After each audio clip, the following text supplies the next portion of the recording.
Today we're going to be demonstrating our sunrise view and Settegast view for the patella. The first view that we're going to do is going to be our sunrise.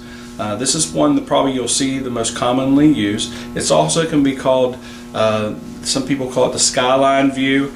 It's also just an inferior superior projection or axial projection for the patella.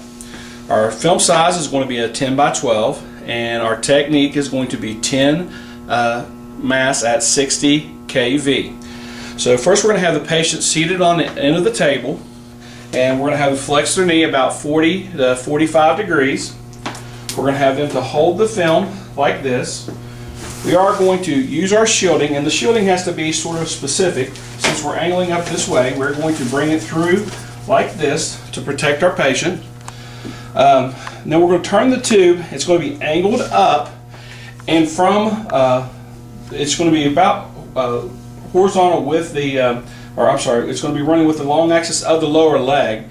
And from that position, we're going to angle up about 10 to 15 degrees more to enter at the joint space. Okay, so we're going to have the tube turned up, and then we're going to actually just angle into the joint space.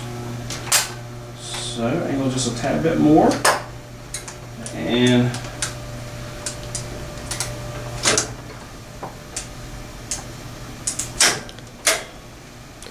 okay. And then we're going to adjust it so that we are centered to our film. I can see I'm centered up and down, and I'm going to open it up wider so I can see that I'm centered to the film this way. I'm going to adjust it down just a little bit too low. And then we'll bring it back in, collimating to our getting four-sided collimation. And then we're going to place our right marker on the film. Right marker.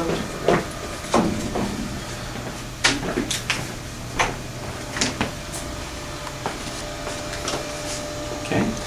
And again, we've got the patient shielded, flexing the 40-45 degrees, and angling up about 10 to 15 degrees from the long axis of the lower leg. And this is our sunrise, or also again it's called the inferior superior axial projection for the patella. Okay. Then the next view I'm going to demonstrate is going to be our, if you would, I'm going to have you lay on your stomach, okay, is going to be our Settegast. We're going to shield the patient. We're going to put the film underneath the knee. We're going to have the patient to bend their knee, flex it about 90 degrees.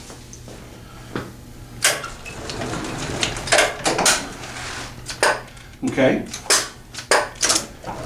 Then we're going to, as you see, the lower leg here again is going to be 90 degrees, or vertical here. So we're going to angle 15 to 20 degrees. And then we're going to center into, again, the joint space.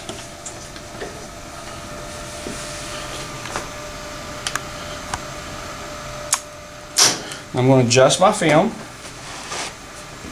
down a little bit. Sorry, too much. And bring it this way just a tad to get it into the center of my film. And I'm centered again. Here's the joint space, into the joint. And we'll collimate back in on the sides. Now we've switched. She's flipped over, so this is now her left side. So I do need to change and put my left marker on here.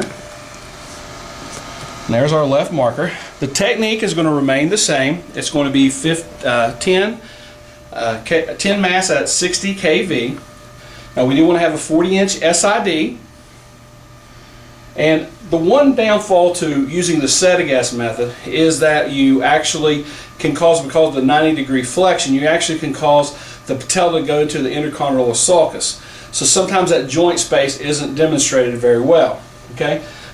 This view is usually easier on a patient an elderly patient who has trouble taking and possibly sitting up like that and holding the film.